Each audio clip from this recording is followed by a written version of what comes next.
today. But I'd love to start with the story of Hannah Quinn-Mulligan, who's going to be with us. And Hannah had a very different life until recently. She was a renowned journalist, a radio reporter with a strong background in investigative features. She worked for the RTE, for BBC, particularly focusing on elements of nature, of farming and on rural life.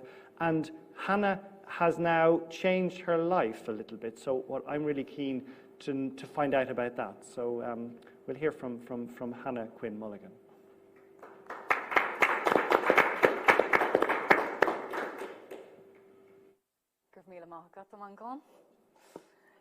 Yeah, thank you very much for having me, first and foremost. It's just such an honour to be here. I guess, as Malcolm mentioned, my life has changed a little bit recently in that I kind of tried to take a step back from journalism to get more into the farm. But I grew up on a farm with my mother and my grandmother in County Limerick. I feel very, very lucky to have had that opportunity, but was always told not to farm. There is no money in farming, don't do it. So went off, actually worked with the UN in Geneva for a little while, and then went to the BBC, which my mother was not impressed about. She said all the producers there are addicted to cocaine. You are not allowed to get addicted to cocaine. So I didn't. Happy to report I did not. I came back home and rang up the Farmers Journal and said I existed and did they have a job for me, and luckily enough they did. So since then I've been working for the Farmers Journal, and I left them a couple of months ago and still working for RTE. But something that's very close to my heart, and getting to the point of why I'm here today, is women in agriculture and women in farming, because we've always been there, we've always existed, we've always been part of this unit that we grandly call the farm family. And yet we are so underrepresented, especially in Ireland. And when I left the Farmers Journal, it occurred to me, and I knew from all the work that I had done, that it was in the CAP legal text that support had to be given to women through the Common Agricultural Policy. And yet not a single farm organisation had any supports there for women, except one. The Irish Cattle and Sheep Association had one support for women, but none of the others did. And I just didn't think that this was good enough, to be honest. So I rang up all the farm orgs that I knew, and I knew most of them, and I said, look, I'm putting together the stakeholders group. It's called the Women in Agriculture Stakeholders Group. I would love you all to put forward a representative. We're going to put in a submission on the Common Agricultural Policy. We're going to try and get supports for women, and not to ruin the end of the story, but it does look like that we've managed to do that now. But there's still a huge gap that needs to be bridged. There's a huge cultural change that needs to be bridged, and people might be wondering why it's called the Heifer McCabe today. And anyone who is familiar with the junior certificate in Ireland will have had to study The Field by John B. Keane, and will be familiar with the character of the Bull McCabe. So I have taken John B. Keane's play, if you like, and bastardized it slightly in terms of calling it the Heifer McCabe, because we as Irish people, we intrinsically know the power of land. We just know it. It is deep-rooted in us, because it was taken from us historically, and then when it came back to us, we grandly say that it came back to the Irish people. But it didn't come back to the Irish people, it came back to the Irish men.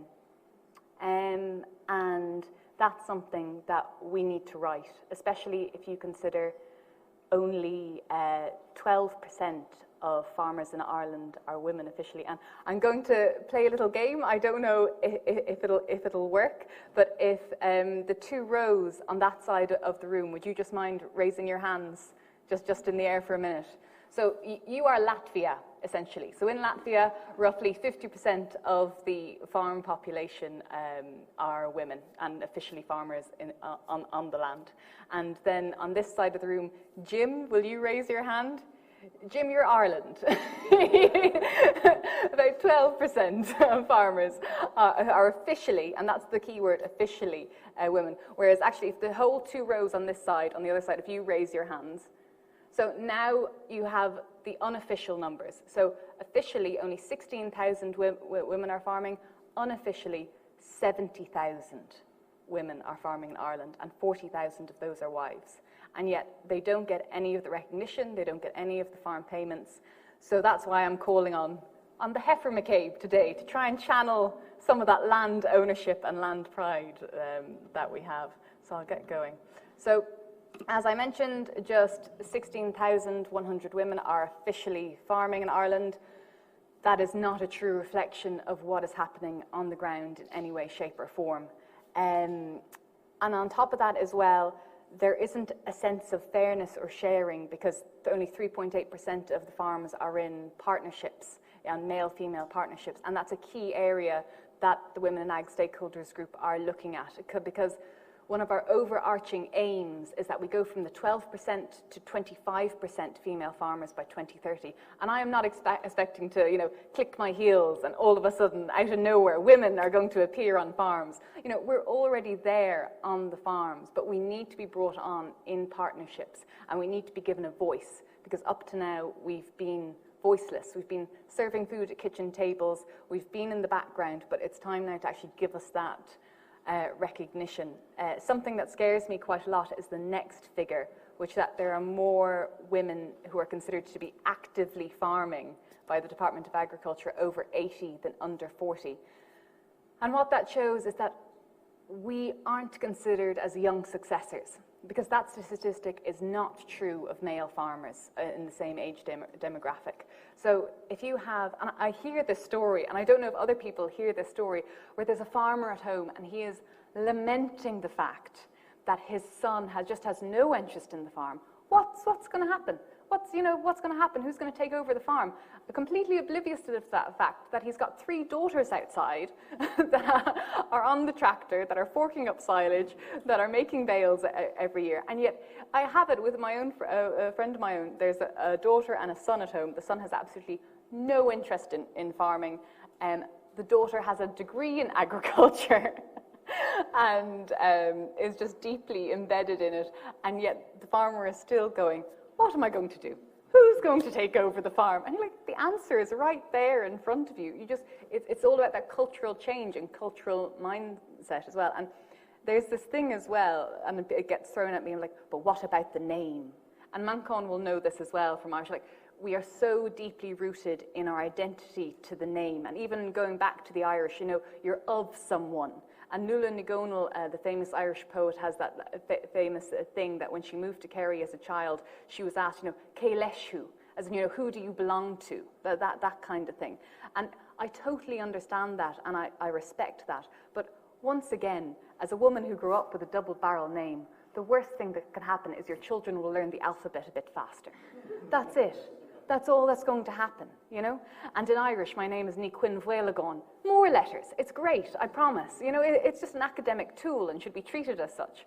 So it is not the end of the world if you double-barrel a name.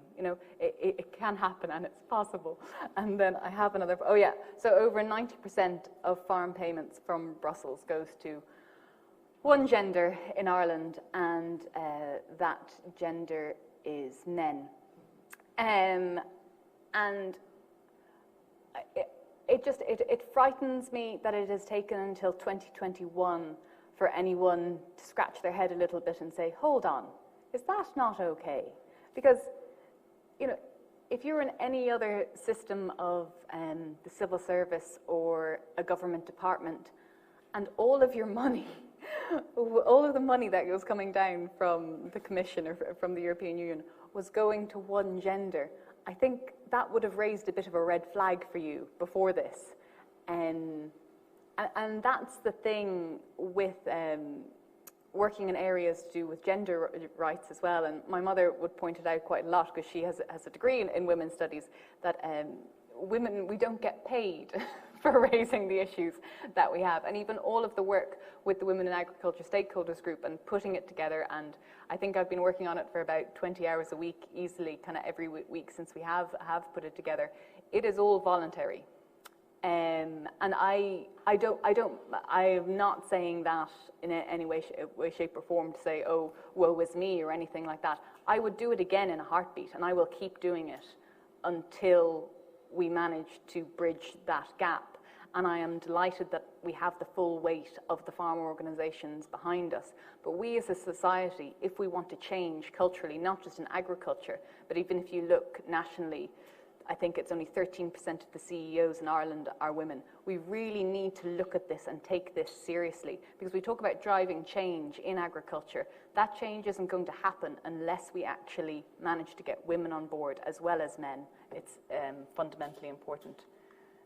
So here we have the man himself, the Bull McCabe from the field. And I am going to say something a little bit controversial here, and that is that the patriarchy is as bad for men as it is for women. And if we look at rural Ireland in particular, we have huge mental health problems, particularly for men. And it's always around men not talking, men getting depressed. There was a huge degree of worry when Marts closed down, because it was the only social outlet that a lot of older men in particular had. And it was something I did a lot of work on when I worked with the Farmers Journal, because I knew a lot of older farmers, and it was something that I felt quite strongly about. So no one actually knew that figure until I went knocking on the door of the CSO, and on average 26 farmers in Ireland die by suicide every year. Alcoholism and drug use is a major problem as well for a lot of farmers, and it's not spoken about. And that's the whole thing, is that in a patriarchal society, we keep on reinforcing this idea that men have to be emotionless, that they have to be strong, that they're not allowed to have feelings or to show feelings or to express themselves. And I don't think that's fair. I think the men in this room, I think you have feelings, and I think you should be allowed to express those feelings. And I think that, you know, you shouldn't have to bottle them up inside. And another thing I worked on as well was banks and vulture funds, and there were so many farmers who would ring me up and say that they had a vulture fund trying to buy their farm, but they didn't want to go public because it was this huge, overwhelming sense of shame that they felt, that they had failed as the head of the family, that they had failed the generations before them, that they had failed their fathers and their grandfathers, and they didn't want to talk about it. And the amount of them that told me, they said, my wife doesn't even know. I haven't even told my wife. What am I going to tell my children? You know, that, and I could feel it, you know, through the phone, I could feel this huge weight on their shoulders. And it's because we're conditioning men not to talk. And that happens in a patriarchal society. So the patriarchy is as bad for men as it is for women. And if I could get anything across to people today, I would say, you know, people would kind of sneer at feminism or say, oh, you know, that's only for women. But feminism is really important to the farm community, because all it basically is, and all it's ever been, is equality. And that's not just equality for women, but equality for men. And equality for men in giving them the right to care. And something that struck me is nearly every public bathroom that you walk into. Say even the toilets here, and I walked into the women's toilets, and the disabled toilet is in with the women's toilets. And you get that a lot with children as well, or changing facilities. It's always in the women's section. Why can't men care? You know, why do we always automatically just shut them off and say that no, you don't have that reserve in you? It's completely unfair, and that needs to change. That needs to fundamentally change as well. So yeah, feminism, it is as important to the men in this room as to the women in this room, I would argue. Yeah, here is a picture of my beloved grandmother, Granny McCabe, we could call her, who has a bit of a land obsession of her own going on. So Granny is the eldest of 10 children. She went to England when she was 18, and because, like a lot of people did in the 60s, there were no jobs over here. Her own small family farm in Limerick went to the youngest son, but Granny was determined to come back and to buy her own farm and to have pedigree Herefords, and by God, that is what she did. So it took her 30 years, but she saved up and she brought her daughters back, and who didn't quite know what they'd been brought up in London, so still don't quite know what to make of the farming. But Granny took to it like a duck to water, of course, and she's still going at it strong. So we talked about why feminism is important to men, and I guess why feminism is important to farms now might be the next thing. So there is an awful lot of research there, and it's in the CAP document for anyone that wants to see it, that women are often the innovators on farms. And if we think back historically as well, that is not a leap to make at all, because women were the ones, they were churning butter, they were going to the local farmers markets, they were adding value to the products in terms of the egg money. People talk about the egg money back in the day, but like that egg money was paying for children's shoes. Like my grandmother, the only time she wore her shoes was when she was actually in school. She used to herd cattle in the mornings to milk them before school. She would milk cows, and their feet would be so cold that they would stand in cow dungs to try and warm up their feet. That's how cold it was, and they would still be doing it. So the egg money was really important. The butter churning, all of that was really important. A lot of research done on business partnerships at different levels, not just in farms, but in companies as well, that you need men and women, you need that diversity there.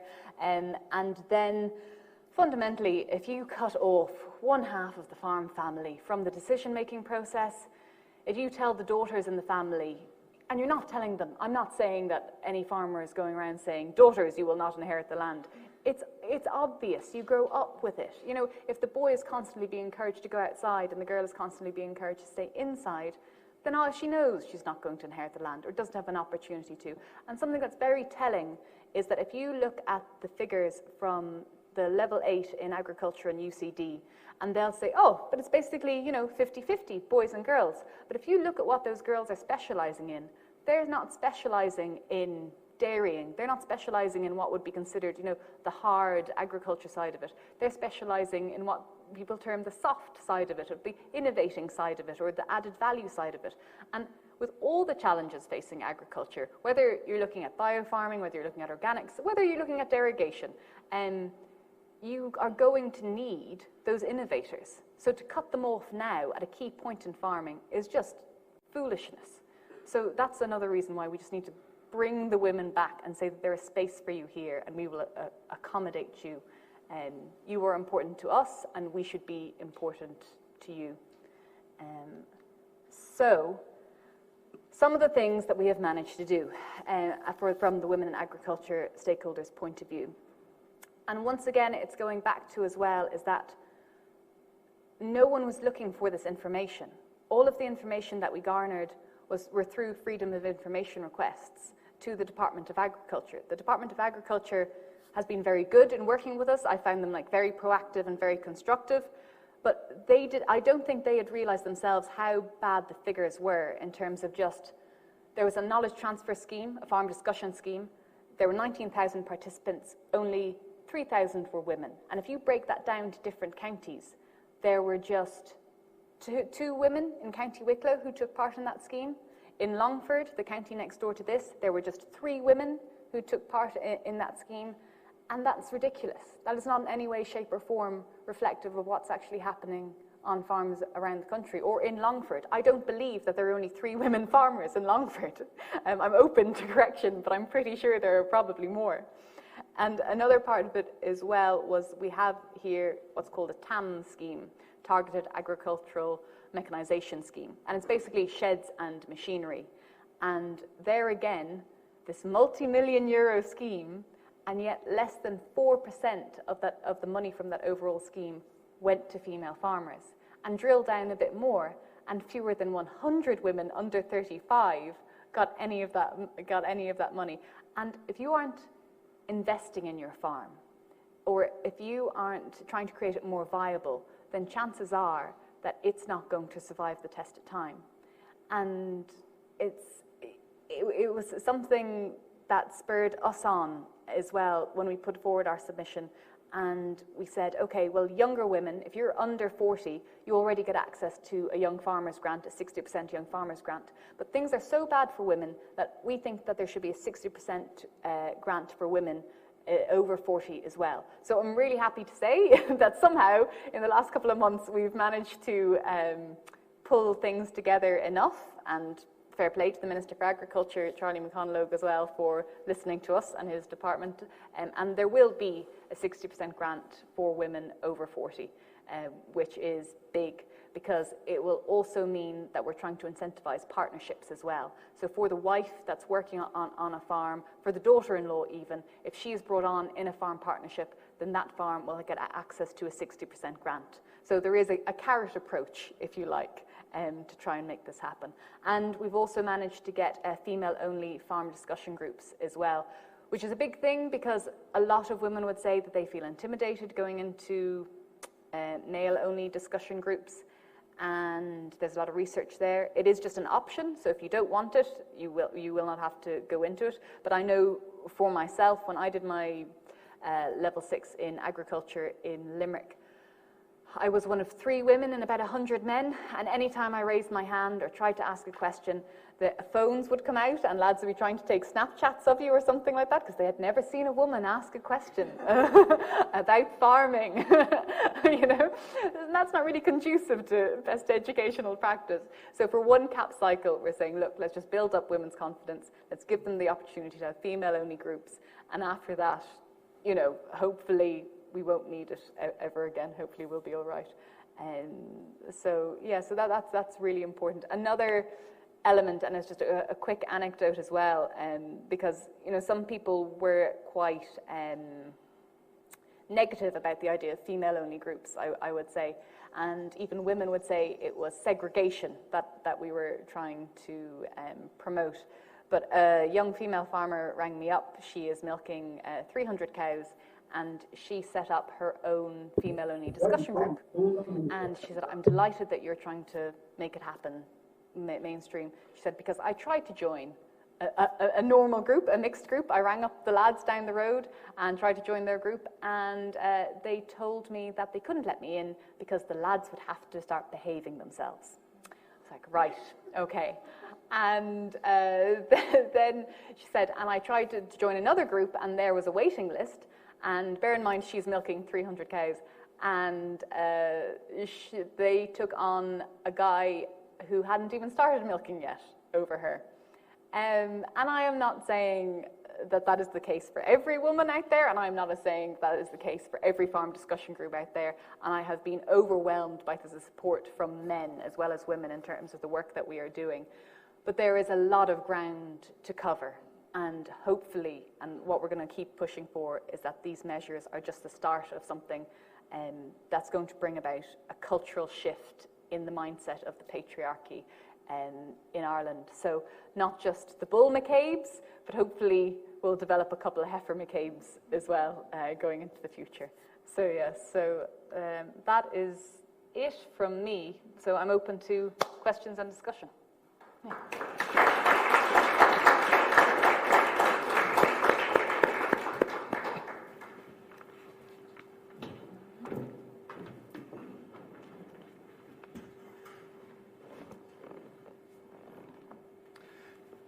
So, Hannah, we're going to take a quick break? We can go straight. Great.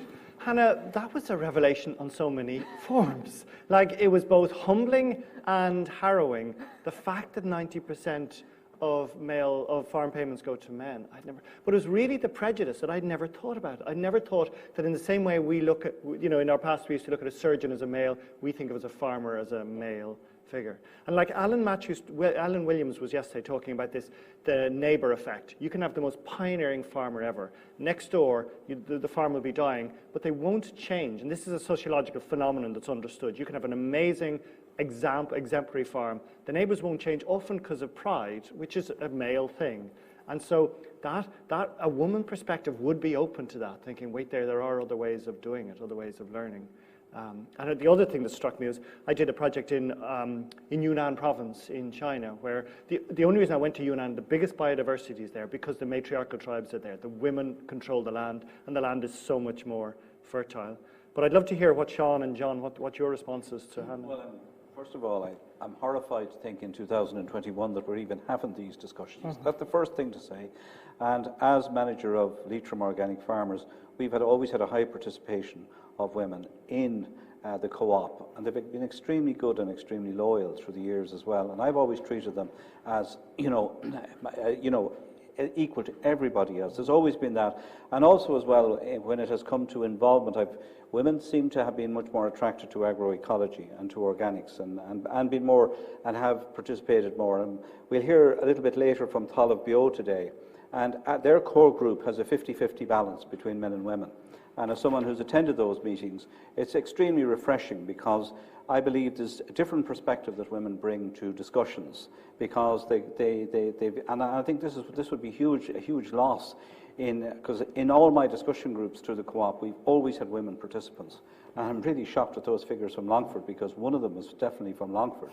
So, I think it's really terrible. I think it's terrible that we have this situation. I think there is, my experience is there's an awful lot there's a lot of, how would I call it, macho stuff that goes on in farming. And I'll say this as a man, a lot of, and it's the lads, and they always talk about, you'll always hear farmers saying, oh, some lads do this and some lads do that. Even the language is extremely masculine. So I think it's something that needs to change, and it can only be for the better if we have a much stronger involvement from women, and women can bring an awful lot, I think, to the farm, and maybe they can bring aspects that men can't bring, in many situations. Sean? Yeah, it's funny. I was going back to my mother, and I was thinking, all the innovations in our house probably came from my mother. Do you know what I mean? But it's also there's a passiveness about the whole thing and maybe it's just we never stopped to think about this till now. And I think, and the Department of Agriculture, which you're talking about, seems to have reacted positively. And maybe this was never wholly intentioned. It just seemed to happen over the years. And I look at our house, my mother and father would be equals, but my father would always be rolled out, even if it was to be on the Farmer's Journal, the pinnacle of any farmer 30 years ago to get your photograph taken. But my mother was always in the background. And I'm wondering, in the research that you've done... Wait, Sean, it didn't just happen. Men controlled everything, and we allowed it to happen, like our blind prejudice. But I'm just wondering, in that, when you were doing your research, how did that appear? Did it appear that it was the way it was, and everybody felt it was only now that people are changing their attitudes to it?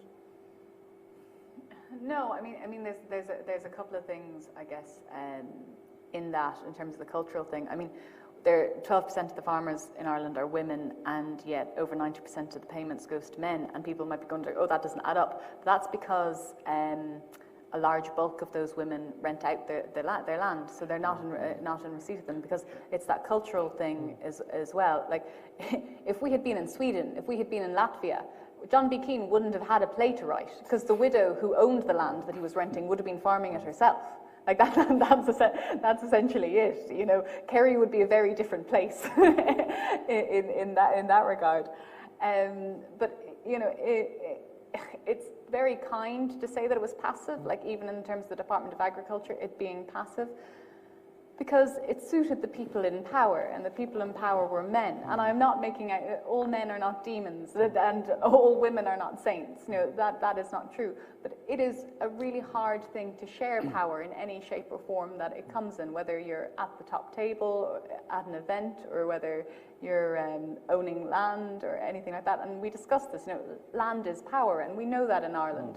So it is hard for us to share it. Even we know about the fallings out that happens in rural Ireland just between neighbours over a right of way.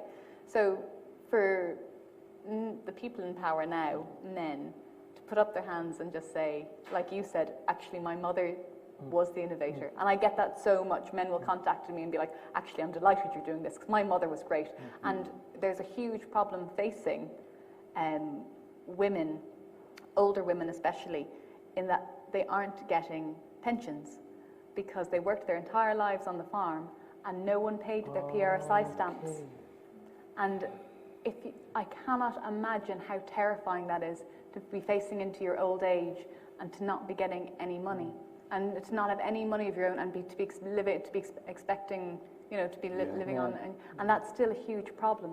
So what we are trying to do is to make sure that never ever happens again in terms of getting women on partnerships, making sure there are PRSI stamps paid. That's why there's an age limit on the TAMS grant from 40 to 55, and that's not good enough because it cuts out a key cohort of women that actually need to get on the farm and need to get on the farm now if they're going to get PRSI stamps paid. Another element of it as well is, you mentioned Talamh Bio, and you're totally right. For some reason, organic farmers are usually, it's much more diverse in terms of gender. But it's not a criticism of Talamh Bio, but the thing about Talamh Bio is their farms are usually quite small. And we're going back to that element again about land ownership, and women aren't getting a fair crack of the whip when it comes to big farms. And people come to me, and something that they have in their heads is that women would make better farmers because we're kinder. But it's that thing as well. I'm like, well, yes, women are kind, but men, you can be kind too. I'm not necessarily kinder just because of my genetic makeup. Men can be just as kind.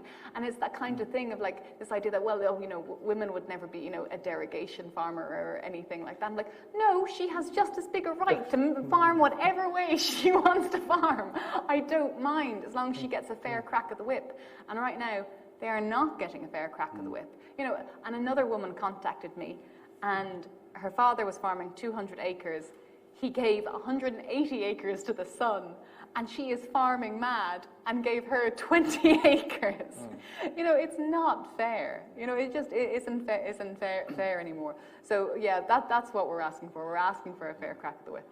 What would you, what is, Paul Graham was asking, what is the biggest obstacle, and is it men, or what would you like us to see us do to even that balance? There is this thing, there's a boulder called cultural change, and we are trying to push it up a hill. And I don't, it's not that we need, we don't need you to pat us on the back, or we don't need you to say, you to give us a thumbs up. We just need a bit of support and a bit of understanding. And I think for a lot of men out there, if they think about it themselves, they will see that it makes sense for them. And if they don't see that it makes sense from an equality point of view, I hope that they would see that it would make sense from an economic point of view, and say with the 60% TAMS rate that's coming in. That will add up for a lot of men out there in terms of adding women onto their farms, because it won't just be their wives. There's no blood relative clause in this, so it can be a daughter-in-law as well, or a sister-in-law, or something like that. Yeah, so that would be very important. And Mary Comerford has pointed out that acquiring land for anyone young, particularly women, is like a closed shop unless you can inherit it, and it's going to be harder for a woman to inherit it. Hopefully some of the speakers later today will be able to show ways of making small bits of land profitable, because that might be the first step. It is what John was talking about, someone getting a small organic spot. And it'd be interesting to hear what Jim Cronin talks about. The people in his course, there'd be a fair amount of women. If I could say, Mankan, when I go to, anytime I'm in Brussels, and been there representing Talamh Bio through Livia Campesina, what we find is that all the people on the Copa Cogeca side and agribusiness side are 100% men. And most of a lot of the people in the NGOs are women. So I always see it as kind of like a war. There's two, they're all lined up on one side, we're all on the other side. But I do find a lot of my allies are women, because again, I believe they have more interest in terms of the environmental side of things, agroecology and so on. So I think fundamentally, if Irish agriculture moves to be more agroecologically driven, I think women will be much more attracted to that. I think the intensive chemical farming, I don't think that is a big attraction for many women. I think especially people who have gone through the education system, they will see, better opportunities other places. Yeah. And that almost childish obsession with bigger and bigger machinery is also. Hannah Quinn-Mulligan. Well, my tractor does not know if I'm a man or a woman when I'm turning it on, because actually that was one thing. We had a tractor course recently, and I had 20 places, and a female-only tractor course, 20 places, and I think I got 200 emails for it. So it's something that we're hoping to roll out in the future. And it's not necessarily an obsession with big machinery, but we are well able to work the machinery if given the chance. Heard. Hannah Quinn-Mulligan, thank you so much for that. And we're still going to stay on that subject a bit after the commercial break, because we're going to a different country, but talking about the same issues once again, and that's to talk to Dr. Emma Nayulima. So if you come back to us in a moment or two, we'll continue the conversation.